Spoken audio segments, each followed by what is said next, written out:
canggih. Gelengkan kepala dan katakan, tidak, tidak, abaikan rayuannya dan katakan, tidak, tidak, tutup telinga dan katakan, tidak, tidak. Partai Demokrat bersama SBY terus melawan korupsi tanpa pandang bulu. Bergabunglah bersama kami. Katakan tidak pada korupsi. Pemirsa, korupsi bagai penyakit kanker yang sulit untuk diberantas. Banyak kasus korupsi di Republik ini yang belum tuntas penyelesaian dan ujung pangkalnya. KPK yang diharapkan menjadi pedang pemberantas korupsi justru tumpul jika menghadapi kasus yang bersinggungan dengan penguasa. Orang yang berpendidikan yang nyopet itu tidak disebut pencopet, tapi koruptor.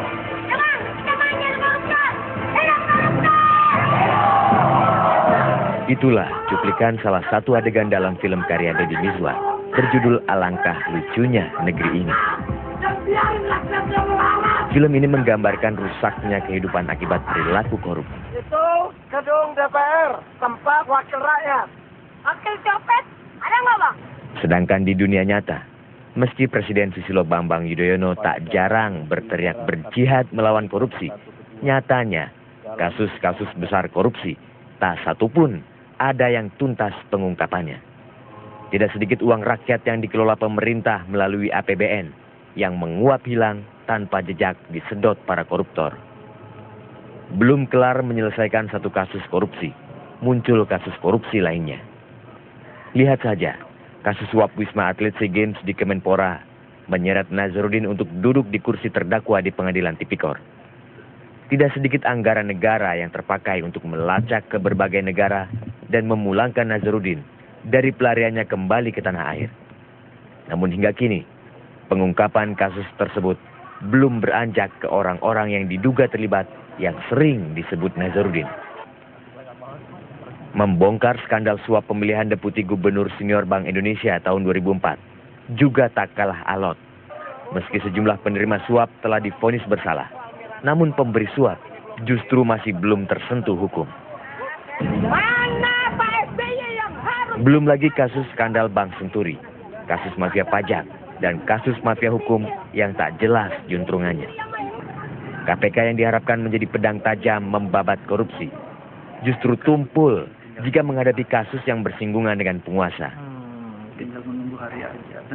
Taji yang tak lagi tajam membuat persepsi masyarakat atas merajalelanya korupsi menjadi tinggi. Tim Liputan, Metro TV. Ya, pemirsa, kita lanjutkan perbincangan. Saya akan kembali ke Mas Burhan. Mas Burhan, kalau tadi kita melihat bagaimana persepsi publik terhadap tiap-tiap lembaga pemerintahan itu tendensinya semua menurun. Iya, kecuali TNI ya. Meskipun TNI tingkat approval ratingnya dalam soal kebersihan dari korupsi itu tidak terlalu istimewa ya, di bawah 60% tetapi di atas 50%. Yang lain, presiden itu pun split ya, lembaga presiden ada separuh atau lebih ya, yang mengatakan kira-kira ada yang mengatakan bersih, ada yang mengatakan tidak. Sementara yang lain di bawah 40%. Ini yang menjadi sorotan kami, karena bagaimanapun lembaga-lembaga yang lain itu penting karena mereka adalah produk reformasi, mereka adalah produk demokrasi. Kalau kemudian sebagian besar tidak percaya, saya khawatir mereka mencari celah lain di luar dari jalur institusi demokrasi. Oke, itu artinya bisa kemudian dijelaskan apakah setiap lembaga itu memang tidak menjalankan fungsi atau kerja mereka dengan maksimal, ataukah memang fungsi presiden sebagai kepala pemerintahan yang tidak mengatur koordinasi antara lembaga penegak hukum ini? Yang paling krusial ini persepsi ya. Persepsi itu dipengaruhi oleh banyak faktor. Pertama, akses terhadap informasi. Yang kedua, kemampuan mencerna informasi. Jadi kalau ada publik yang tidak melihat pemberitaan yang kritikal, dia sendiri juga relatif tidak punya kemampuan mencerna informasi, bisa jadi dia akan mengevaluasi secara negatif meskipun kemampuannya tidak merepresentasikan ya, merepresentasikan atau menggambarkan individu atau lembaga. Yang saya katakan adalah persepsi itu bisa merepresentasikan realitas, bisa juga tidak. Tetapi dalam politik persepsi jauh lebih penting ketimbang fakta. Karena ini terkait dengan demokrasi. Demokrasi setiap orang berhak untuk menafsirkan, mengevaluasi produk dari demokrasi gitu. Jadi itu yang paling krusial. Nah kalau Anda tanya, di mana posisi presiden? Nah, presiden secara struktural itu kan punya garis terutama kepolisian sama kejaksaan. Ya. Sementara untuk KPK kan secara normatif tidak ada. Meskipun Jadi yang kita paling tadi melihat bagaimana kinerja menurun itu hampir sama antara persepsi publik terhadap pemerintahan SBY dengan persepsi publik terhadap kinerja KPK. itu yang ingin kita katakan adalah terjadi disilusi massal, terjadi gregetan massal terhadap hampir semua lembaga negara. Ini yang kami anggap bahaya. Karena itu harus rame-rame menciptakan semacam dentuman besar, efek Big Bang, terutama dimulai dari SBY karena beliau adalah pemimpin nasional, untuk mengatrol kepercayaan publik. Caranya, SBY kan presiden, benahi dong polisian, kejaksaan, partainya, ya, dan pemerintah. Nah, disitulah mungkin akan diharapkan menjadi semacam efek tular gitu ya, efek domino yang bisa mengembalikan kepercayaan publik dan lembaga-lembaga lain untuk bersama-sama melawan korupsi. Oke.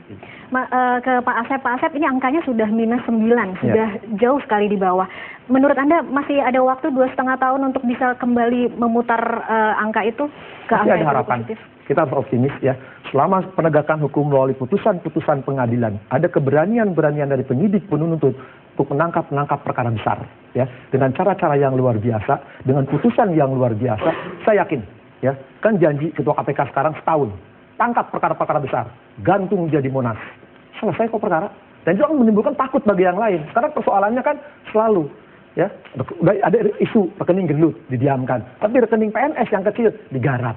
Yang sudah ada yang sudah jelas perkara apa, tangkap itu. Dan itu kita tutup janji KPK.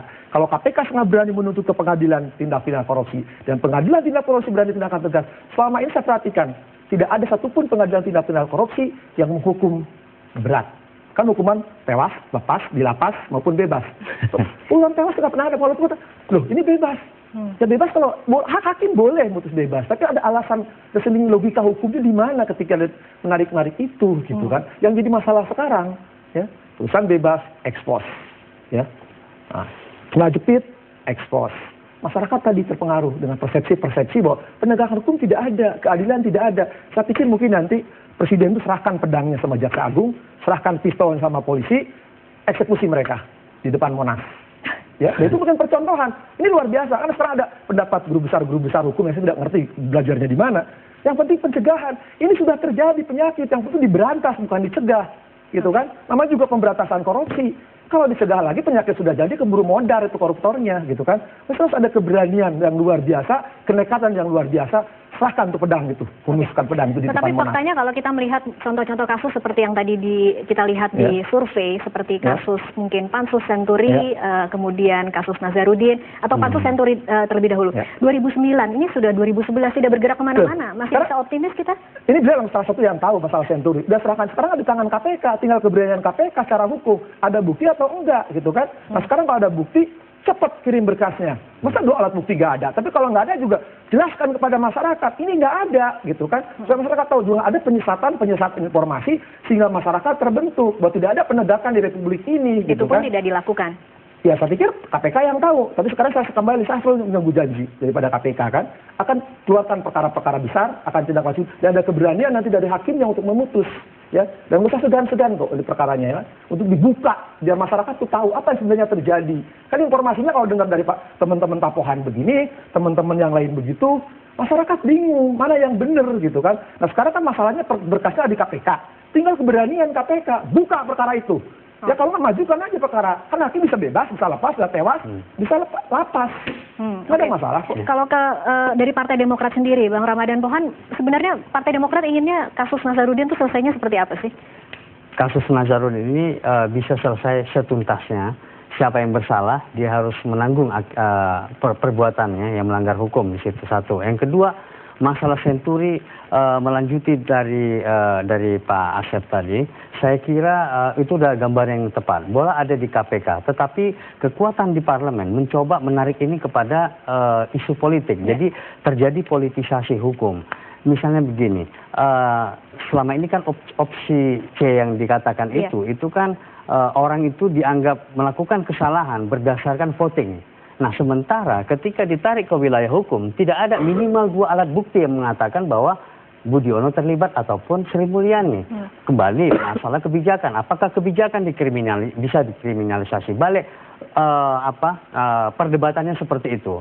Kami dari Partai Demokrat menginginkan bahwa masalah hukum diselesaikan secara hukum di sini. Kalau misalnya tidak ada bukti di sana, KPK harus berani mengatakan. Tetapi kalau memang melibatkan siapapun di sana, KPK jangan mau diintervensi, silakan mengambil sikap independen.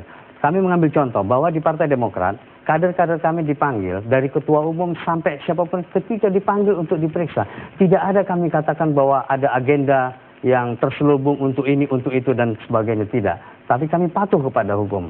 Dan saya berharap bahwa hal ini juga terjadi pada partai PDI Perjuangan. Misalnya ketua umumnya diperiksa, maunya yang lainnya jangan melindungi, kan begitu. Karena hukum harus sama di mata bagi semua publik, kan begitu. Oke. Nah, Bang Ramadan Pohan, ditahan dulu. Saya ke Mas Burhan, tadi ada yang menarik. Bagaimana sebenarnya persepsi kepada kasus-kasus Partai Demokrat, kemudian apakah ini juga memang menjadi tidak menguntungkan untuk pemerintahan SBY yang selalu disamakan ketika ada kasus-kasus kepada Demokrat itu inline kepada pemerintahan SBY? Yang terjadi memang seperti itu ya. Jadi baik tidaknya persepsi publik terhadap pemerintah itu juga menentukan biru merahnya raport Partai Demokrat. Nah, selama ini hubungannya memang seperti itu. Tahun 2004 dan 2009 ketika persepsi terhadap pemerintah begitu baik dari sisi ekonomi, dari sisi hukum, persepsi ya, realitasnya bisa lain, tetapi persepsi begitu baik itu yang menjelaskan kemenangan Partai Demokrat dan SBY dalam Pilpres. Sekarang ketika persepsi terhadap pemerintah buruk, terutama dalam soal penegakan hukum dan pemberantasan korupsi, yang paling kena Partai Demokrat. Yang artinya juga kemudian mengancam untuk elektabilitas 2014. Persis, ya. Jadi Partai Demokrat terancam, terancam ditinggalkan secara massal oleh pemilih. Dan kalau misalnya Partai Demokrat tidak segera menyelesaikan kasus-kasus yang selama ini terkait dengan citra Partai Demokrat, kasus Nazarudin ya terutama, kemudian kasus Senturi, maka bisa jadi pemenang 2014 akan diraih oleh partai lain. Yang paling penting adalah begini, kita harus fair juga mengatakan bahwa ini tidak hanya couplingnya Partai Demokrat, ini terkait dengan lembaga-lembaga lain. Cuma masalahnya ketika hampir semua lembaga dicitrakan buruk, diopinikan negatif, lantas kemana masyarakat akan berharap? Itu yang paling krusial.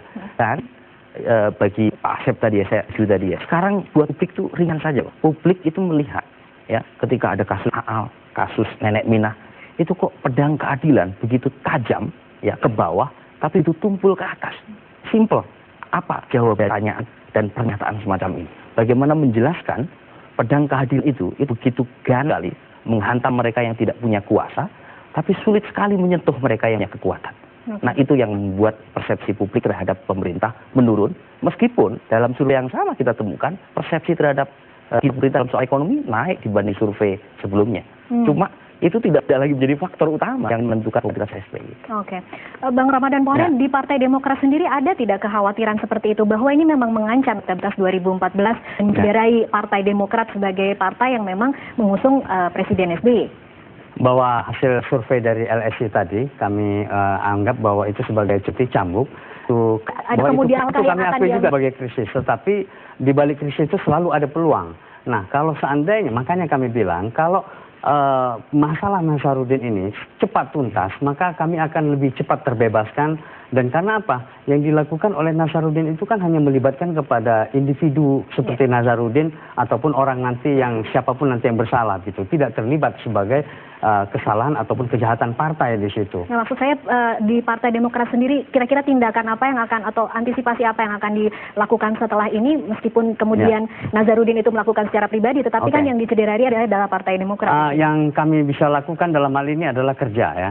Dan dari Ketua Dewan Pembina maupun Ketua Umum kami menginstruksikan kami untuk kerja dan lebih dekat dengan rakyat dan menjawab keraguan itu dengan kerja. Makanya kami tidak cawe-cawe dalam urusan capres, cawapres itu tidak ada.